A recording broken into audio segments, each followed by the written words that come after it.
USAA knows dynamic duos can save the day, like superheroes and sidekicks or auto and home insurance. With USAA, you can bundle your auto and home and save up to 10%. Learn more and get a quote at USAA.com/bundle. Restrictions apply. As a contractor, I don't pay for materials I don't use. So why would I pay for stuff I don't need in my mobile plan? That's why the new MyBiz plan from Verizon Business is so perfect. Now I can choose exactly what I want, and I only pay for what I need. Right now, with MyBiz plan, get our best price, as low as $25 a line. Visit Verizon.com/business to get started today. New lines only. Price per month with 5+ lines. Includes auto pay and paper-free billing and promotional discount. Taxes, fees, economic adjustment charge. Applicable add-ons, prices, and terms apply. Guarantee applies to base monthly rate and stated discounts only. Add-on prices additional. Offers in June 30th, 2025. Vitamin Water Zero Sugar has great taste, zero BS, and obviously zero sugar. For those with zero room in their calendar, zero patience for slow walkers, those who get 0 hours of sleep on a Saturday night, have zero filter, zero given, and zero interest in grabbing a plain, boring water. Grab a delicious Vitamin Water Zero Sugar today. This episode is brought to you by Tic Tac. Summer tastes like Tic Tac. Tantalize your taste buds this sunny season with citrus adventure and orange. 2 everyday flavors that bring summer in every. Tic Tac Citrus Adventure is a yummy, vibrant medley of lemon, lime, and mandarin. And Tic Tac Orange is the perfect mix of tangy and sweet. Visit us at Tic Tac USA on social to refresh your summer with Tic Tac. Whatever the occasion, effortless elegance is right this way. Because Hilton brings you new ways to stay courtesy of the Nomad London. And it doesn't stop at award-winning dining in a space draped in velvet and illuminated by vintage chandeliers. No, this day goes beyond with unparalleled personalized service and attentive hospitality. Oh, and did we mention the Nomad London can be booked using your Hilton Honors points at Hilton.com? Hilton, for the stay. Before we begin, I'd like to share a few words from our sponsor, Arbonix. Thank you, Arbonix, for sponsoring Reversing Climate Change. You helped make this show possible. I'm so grateful to you, and you deserve it. I don't like taking sponsorship from people whose companies I just don't believe or I don't want to work with. And thankfully, I don't have to, because there are companies like Arbonix who are willing to come and support Reversing Climate Change. If you don't know about them, they're doing amazing forestry projects in the Baltic states in Europe. Europe has over 14 million hectares of underused land. A lot of it's abandoned or low quality. Not a lot is happening on it. It used to be forest, but it was cleared for farming as farming intensified. And then a lot of that farmland was later abandoned as the global food system moved towards lower cost producers. The land just wasn't worth tending, and certainly not tending in a way that we would respect as regenerative and carbon sequestering process. It was just underutilized, maybe unloved. Arbonix uses technology to help landowners even find this land, and once they do have it, how to restore it back into carbon-removing, biodiverse forest. If you care about carbon being removed and you want to see Europe return to the forested continent that it once was, you should be looking at Arbonix. Go talk to them. I had Lizette Luik, their founder, on the podcast. The link is in the show notes if you'd like to listen to it. We talk about a lot of the tricky issues that surround durability and carbon removal and how does forestry fit in. It's a very thoughtful episode. I really liked talking to her. It made it really easy to pitch Arbonix on doing some business together because I want to see their work be successful, restoring biodiversity and making forestry, especially good forestry, profitable again. Man, that is a game changer and so important if you can pull it off.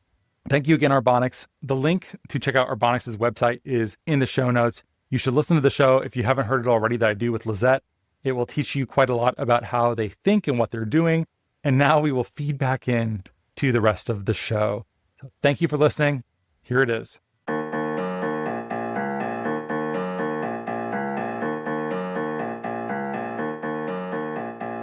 Hey, thanks for listening to the Reversing Climate Change podcast. I'm Ross Kenyon.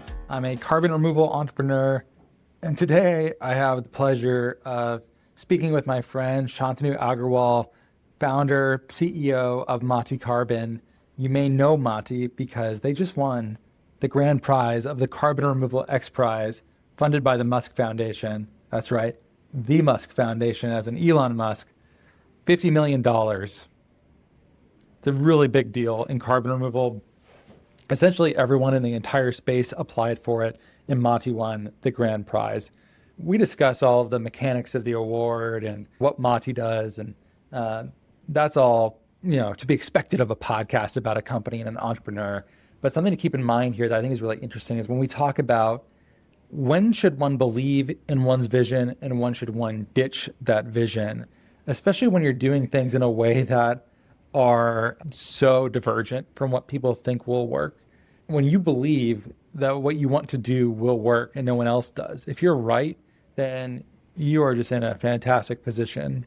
But if you're wrong, then you're just another crackpot, essentially. So Shantanu is someone who did things in a number of less conventional ways that took big swings at how to structure a company, the relationship of a nonprofit to the public benefit corporation, working with smallholder farmers in difficult geographies is another one of those things where you just multiply all these things together and it potentially looks like difficulty, and it does not look like a simple or trivial or even straightforward go to market. And yet somehow it all worked out, all pulled together towards something that was a worthy recipient of the $50 million grand prize at the Carbon Removal XPRIZE. I think the question for entrepreneurs, or essentially anyone embarking upon any major undertaking, whether it's in business or anything else, is to ask, is there a chance that it is the world that is right and I am wrong? And unfortunately, I don't have great advice for how to make this decision. In fact, I basically ply Shantanu for his advice for it because he took an asymmetric bet and it ended up working out for him. Because essentially, as it turns out in life and in business, so much of this is wisdom and knowing your own heart, your own mind, why you're making the decisions you're making, and are you doing them for the right reasons or not? It's funny, the longer that I do this, the less focused I am on very specific business mechanics and commercial strategy. And so much more of this comes down to what I used to see as very hippy-dippy kind of new agey, emotionally intelligent work. Because so much of this is just making sure you're doing things for the right reason, understanding yourself, understanding how to relate to others. And there is essentially no substitute that I've found. The longer I talk with so many founders, I work with lots and lots of startups, and it's surprising, or maybe not surprising at all, how many conversations just come back to the emotional core of life and how to know those things and what is actually happening inside of one's mind and inside of one's body at a given moment. So as you can listen, you will hear me try to pump Shantanu's wisdom out of him. And it's very hard to distill that information. It's hard to articulate. The best you can do is to live that wisdom and hope it rubs off on people culturally in the right kinds of ways. I don't always succeed at it. I've certainly not been great at this my entire career. I feel like learning this was a pretty painful process for me, and I'm starting to wrap my head around it more. But I will point you to this section in the podcast. I think it's an important one to listen to, in addition to all of the amazing progress of what Mati is doing in East Africa and India. It's amazing work, super fascinating. And also, hey, there's bonus content to today's show too.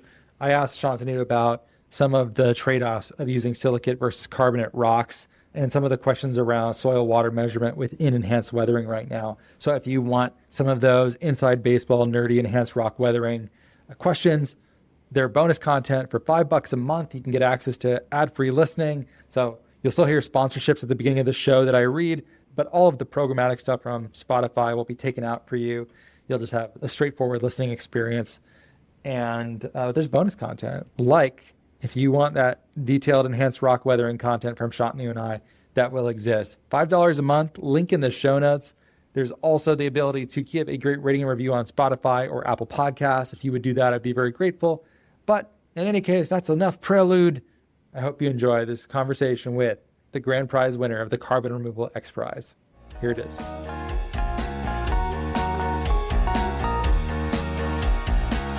Shantanu, thanks for being here with me. Thanks, Ross. Thanks for having me. I try not to bury the lead, So we should probably just start with XPRIZE.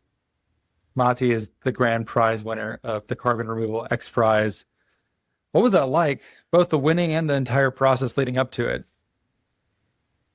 Well, it's truly an honor. I mean, this is not something which you can plan for. It's not something which you can hope for even. We were all just part of the process. There were some phenomenal competitors and colleagues who were all developing great technologies, and we are all fortunate to be part of this amazing process of XPRIZE, which really created an industry in some ways. I mean, 1,300 contestants in carbon removal couldn't even have been thought around when I started in CDR. I mean, I started in 2018 and worked up my way up through developing a DAC company and then moving to enhanced rock weathering. So, I mean, 2018, 19, there were like 3 handfuls of company in the whole world are doing CDR.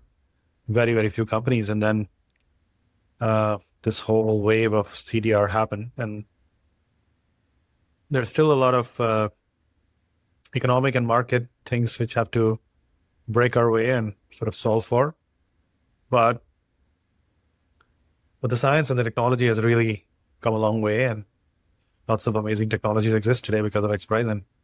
And I think it's a testament for us, our team effort and our science, which are collaborating scientists, our partners, our university partners, our vendors, all these people have kind of come together to really able to deliver a system which was not only robust, scientifically valid and competent, but also working in a very difficult part of the world to deliver these kind of high quality credits. So we feel very proud, and we feel it's truly an honor. And we also congratulate all the other competitors who came along the way, and were also, 5 other winners along with us, and a lot of top 20 and top 100 companies who are developing phenomenal technologies here. It's an amazing accomplishment. And the prize was funded by the Musk Foundation, which I think maybe 5 years ago wouldn't have surprised anyone, but it might be maybe more surprising now in hindsight. Was that process noteworthy in any way? Did you end up having any interaction with the Musk Foundation or Elon himself? Or is that pretty separate? Was he busy at the time? Yeah, so we didn't get much interaction from Musk Foundation. We are obviously very thankful of Musk Foundation to fund this prize, because this prize had such a influential effect on the industry, and I think it's a great thing which they did. And the only thing I saw from Elon Musk is when Peter Diamandis posted on Twitter that we were the winner, he responded with a cool. So that's all I have seen from Elon Musk. I've not had any direct communication with him. Well, it is cool. Yeah. So it's not incorrect. It is very deep, by the way. It not only complements, but we are cooling the world. So GHG, we are removing carbon to cool the world. So it's got multiple layers there. It's very deep. Wow. True, yet pedantic, and it works. So I'm glad to hear it. Yeah, why you of everyone? I mean, if you look, it's a absolute, like killer's gallery here of the best of the best of CDR minds. It's a really impressive list of both the finalists, semifinalists, like everyone who made it that far out of 1,300 companies. Like, they're serious people. So why you and why Mati? How did that happen? What do you think led to you being chosen as potentially the most catalytic person and organization in carbon removal? So obviously I'm the prettiest, that's why. But or maybe the craziest? No, I don't know. I don't think so. None of those things actually. There's what I've been told by Nikki and Mitch and all these guys who were part of the process, is that we had a better better solution, which had a better LCA and a better TEA and a overall scalability pathway, which looked better than others.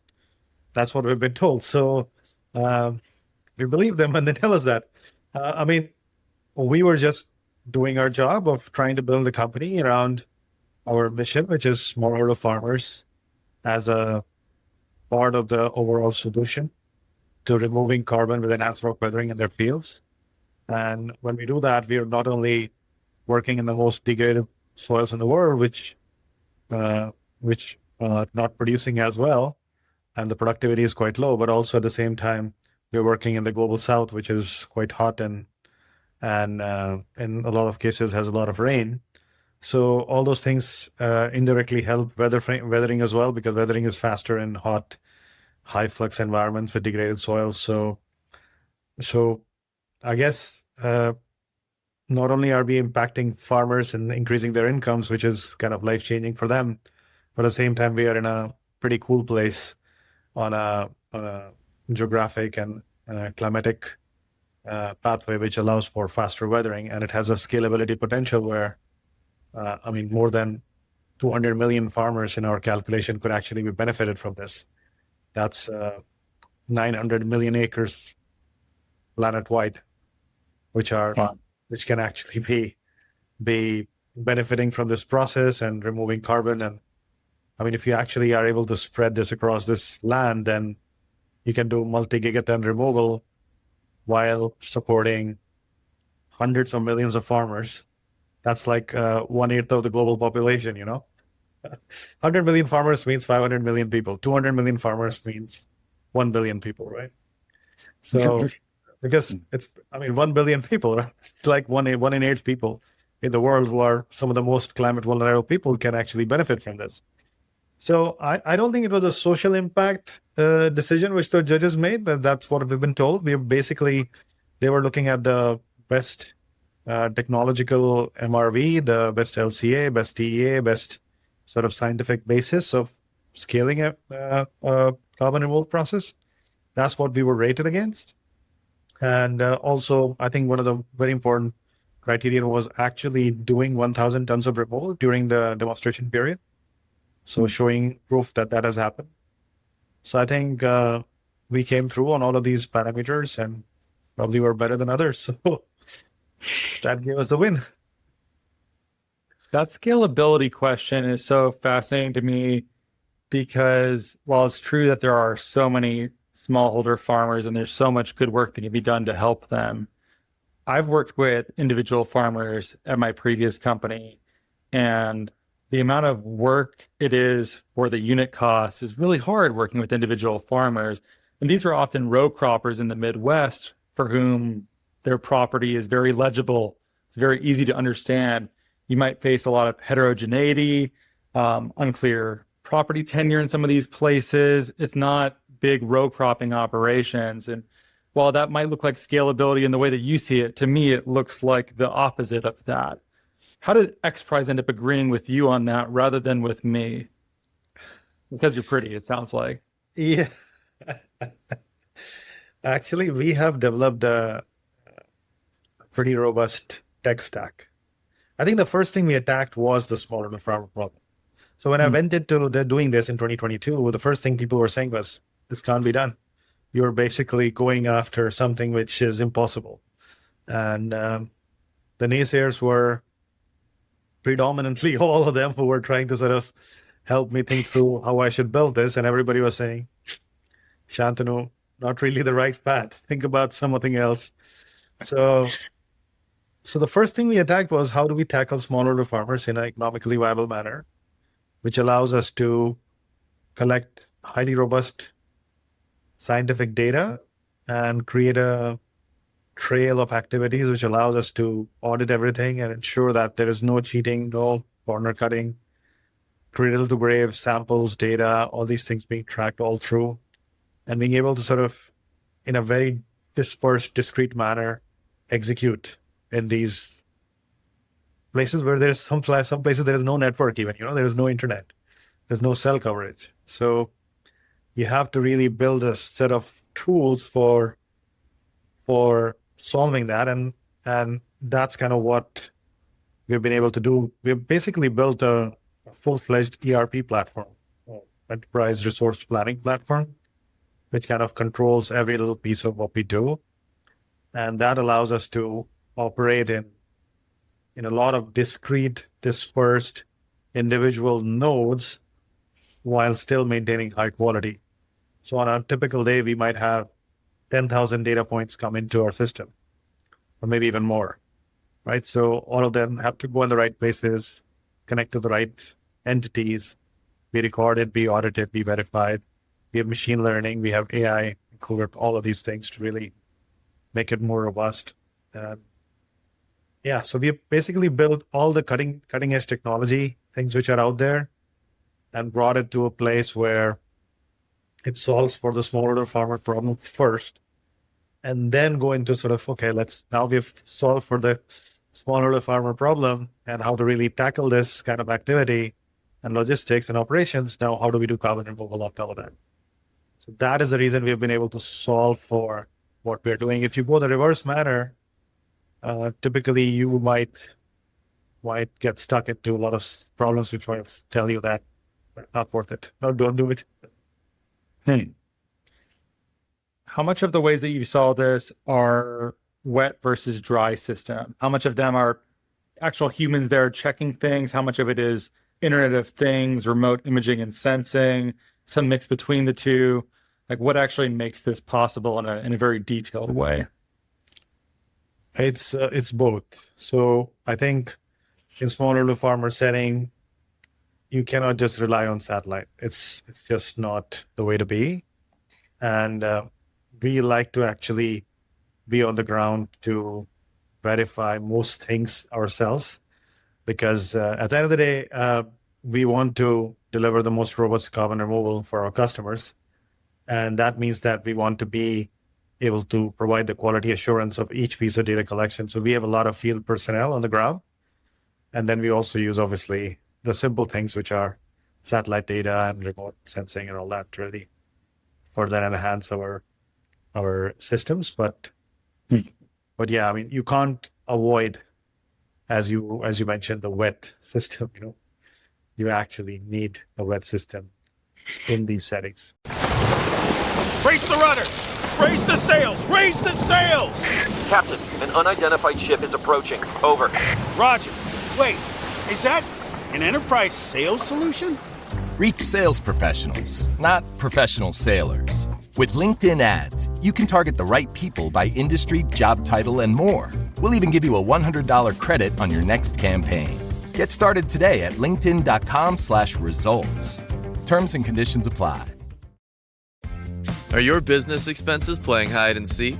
With Uber for Business, the small spends that slip through the cracks, like rides and meals, go right where you need them. Because it integrates with leading expense platforms, you can say goodbye to surprise costs, missing dollars, or chasing receipts. Everything's track downable. Uber for Business. Make small steps that make a big impact. Learn more at uber.com/small steps. This episode is brought to you by Polestar. There's only one true way to experience the all-electric luxury SUV Polestar 3, and that's to take a test drive. It can go from 0 to 60 in as little as 4.8 seconds with the dynamic handling of a sports car. But to truly understand how it commands the road, you need to be behind the wheel. Up to 350 miles of range, the 3D surround sound system by Bowers & Wilkins. It's all something you have to experience to believe. So book your test drive for Polestar 3 today at polestar.com. I'd like to ask you about this doing impossible things objection. How do you know when you're faced with a problem that people are calling impossible and you choose to persist that you're not being delusional? There are a lot of crackpots out there. I meet with them somewhat regularly and I'm like, this is crazy. I'm almost certainly wrong about more than one of them. There's a non-zero number of crackpots I meet with that will probably be visionary and they're very successful and I will be totally wrong about. Most of them, I don't think that's the case. But you have to ask that if everyone's telling you something is impossible in a field and you respect their opinion and think that they're reasonably intelligent people, you are duty bound to some extent to make sure that you are not on some quixotic mission that will likely lead to a bad outcome for you. You have a limited amount of time on this planet, and they could have saved you 5 years of toiling in obscurity to no effect. How did you decide what is in your own heart and in your own brain to believe in what you actually ended up doing? How did you decide that? Yeah, so for me, I think you're absolutely right. Sometimes it's just doesn't make any sense, and you don't really want to persist. In this case, and the persistence and sort of the mission orientation came because of the actual object of what we were trying to solve for, which was smallholder farmer resilience.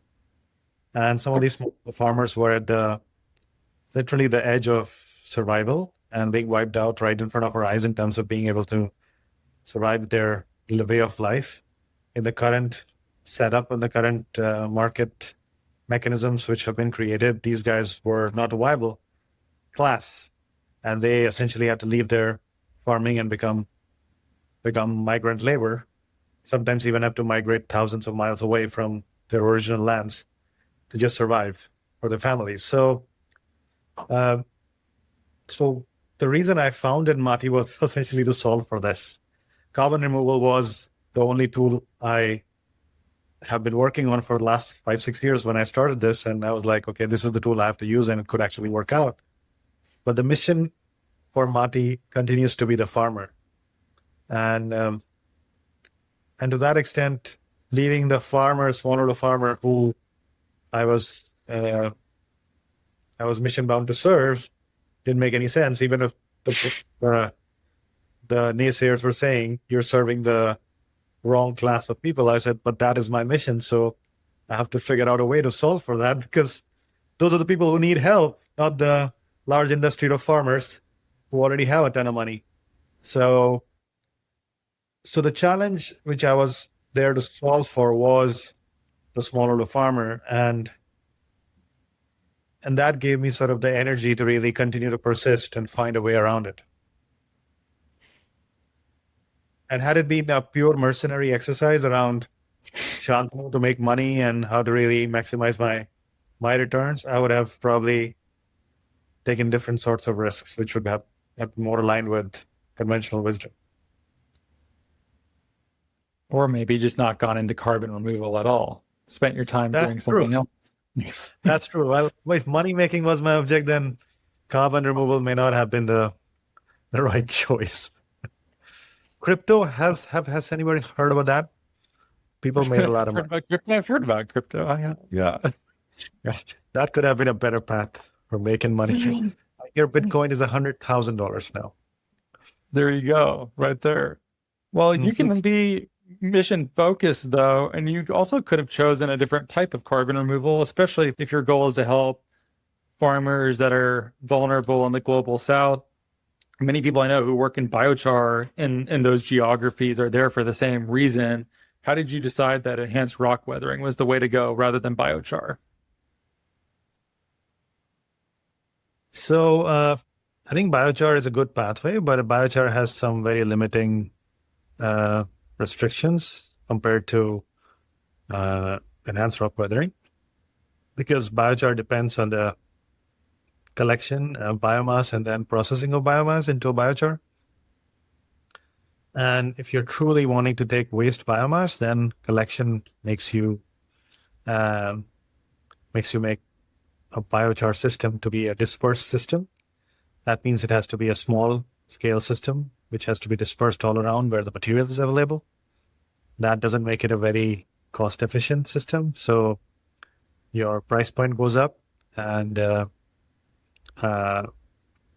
even so, I mean, I think the overall process is quite complicated at small scale. So it doesn't produce as high quality a product. In some cases, in Kentucky kilns, you're actually polluting rather than creating a carbon sink. So biochar has its own problems and its scalability challenges, which I believe will allow to scale to some megatons, some maybe even hundreds of megatons, but there will be challenges for it to scale really to a planetary scale solution because of the way the mechanics work and the cost works. Because if you scale to a large factory, then you need to bring biomass from far away, which makes the cost higher. If you make small scale factories, then they're not as efficient and the cost is anyway higher. So, and then you're anyway restricted to biomass. You don't want to change land use. So you're essentially restricted to not producing land use for specifically producing biomass for biochar, because that is going to be a really not such a good outcome. You're not producing food anymore and you're producing biomass for biochar. And so all those things are kind of restricting biochar in the global scheme of things. Our enhanced rock weathering does not have those restrictions.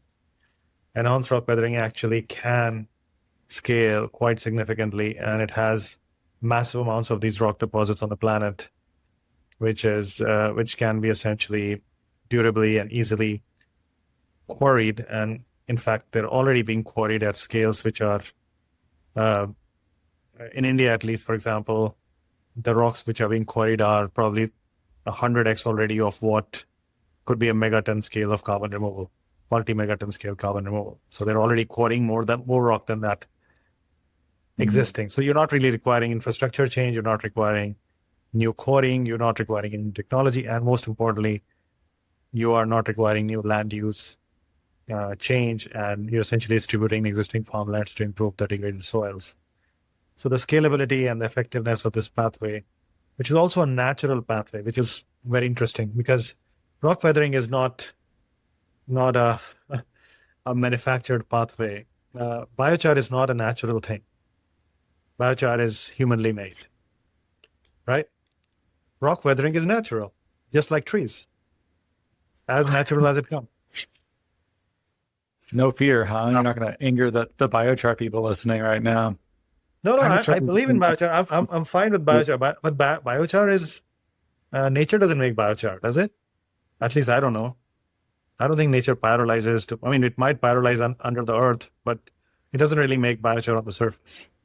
So I think the true ways the nature or the planet removes carbon is rock weathering and photosynthesis. So I think those two pathways which the planet wants to do should be scaled infinitely as much as possible. And that's the reason I think rock weathering should scale, in my view. And that's why I follow this path. The reframe is really interesting to me because people tend to think that biochar is the most democratic form of carbon removal. You can get for a couple $100 your own kiln and do it in your yard if you want. Contikis are obviously not an expensive piece of hardware to acquire. But the biochar deals both for scale and for cost and for quality. They're all centralized industrial productions at this point, like Eximad. They're waste biomass to biochar operations. If you have a large quantity of bagasse on a regular basis at your sugar operation, the pathway to biochar is pretty simple. It's trivial relative to doing something else. And it's funny to reframe that as actually biochar may be less democratic than is typically assumed that it is, and that enhanced rock weathering may be more democratic. I don't think most people think of it that way, and it's sort of an interesting contrarian take, Shantanu. Yeah, I mean, I would say democratic and not democratic is something which is business model dependent, but I think scalability is definitely more in my book for enhanced rock weathering globally. And how it actually gets implemented in the Marty Carbon model, we definitely want it in the hands of smaller farmers and make it as democratized as possible. But there are other companies which will retain control and create large scale, maybe mechanized way of deploying enhanced rock weathering. And that is equally beneficial for the planet. So I have no issues around that. But yeah, I mean, I like rock weathering because it's a natural process. I also like biochar. It's something which seems technologically and every other way which you look at it quite beneficial to the soils and the planet. So, but there are restrictions around its scalability, which we already talked about. So yeah, that's what my take is. Your answer to this last question is intriguing to me as well, where you're pointing to it's okay if enhanced weathering companies are potentially less democratic because the impact to the climate may be the same, but your motivation and way of organizing corporately is different. And I suspect there are probably very intentional reasons for why and how you do things. Is that a correct read of what you're maybe implying? Yeah, so we have intentionally structured Marty so that we can actually serve the smallholder farmers. And when I started Marty, we obviously had the collaboration with Yale and University of Sheffield, and we had the technology. So we could have gone for large farmers as well ourselves and raised private equity, venture capital, and go the path which others have gone.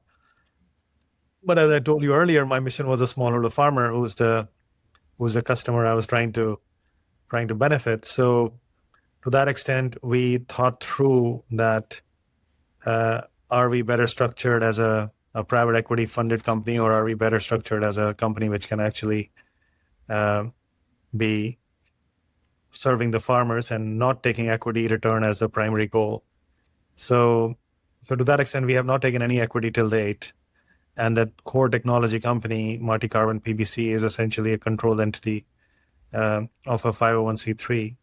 And we work in conjunction with the 501c3 to help with that mission of smallholder farmers. And we have not taken equity because equity returns are not the guiding force. Farmer impact is the guiding force for our execution and how we choose where we go and what farmers we serve and what locations we serve.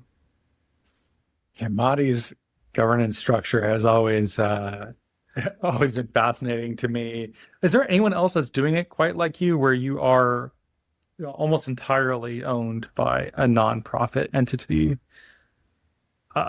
So I did not copy anyone. We basically structured it ourselves. And it structured itself because the project was founded inside a nonprofit. I came out of a private equity-led company where I was a CEO. I came out of it and started this project as a nonprofit initiative inside a nonprofit. But then when Frontier and others wanted to sign carbon removal contracts with us, the nonprofit said that we're not in the business of doing this carbon removal contracts, and we don't want to be on the hook for delivering carbon removal credits. What are you talking about? So then the project, which was inside a nonprofit, spun out and started an entity really to be able to sign contracts with all these customers so that we can deliver carbon removal credits. And then because we were essentially partly funded by myself and partly funded through this nonprofit and all that, so we structured it in this manner where the nonprofit retained the control, but we were able to sign these contracts and also take debt in a public benefit corp, which is a Delaware registered public benefit corp. And it's kind of organically emerged rather than me designing for it. And I think it's worked well. Now we have entities in Zambia, Tanzania, India, which are operating in its own right and deploying in these countries. And we have the mother company in the US. And yeah, we are able to prioritize our mission, go after smallholder farmers in the most difficult territories in India and similarly in Zambia, and go and solve for them and develop the science which can actually produce high quality credits while serving some of the most climate vulnerable people in the world. I advise a number of startups, and I almost always tell them to not do anything weird or creative on the corporate structure side, because you're going to give people a reason to say no to you. If it's weird to understand, they're going to trust it less. They don't really gain that much benefit from trying to do it in that way anyways. Am I wrong? No, you're right. I'm not. Why are you doing everything in this weird back-ass words way and somehow magic falls out the other end? Like how, like why, how does it work this way? You just know something I don't? Surely you do. No. I mean, I think you're absolutely right. For a traditional company who's trying to raise venture capital, a straight C Corp is the best place to do it. No, don't do any fancy structuring. It's easier for investors. And really a public benefit corp is a C Corp. I mean, we are not too fancy either.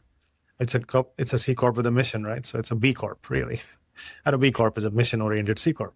So for all practical purposes, we are not that weird either. The only thing is we've got a nonprofit in the mix and we have controlling stake and we're not taking any equity money. So that's like besides that, Mrs. Lincoln, how was the play kind of exception? Like those are pretty big exceptions you just carved out. But Yeah, okay. that's true.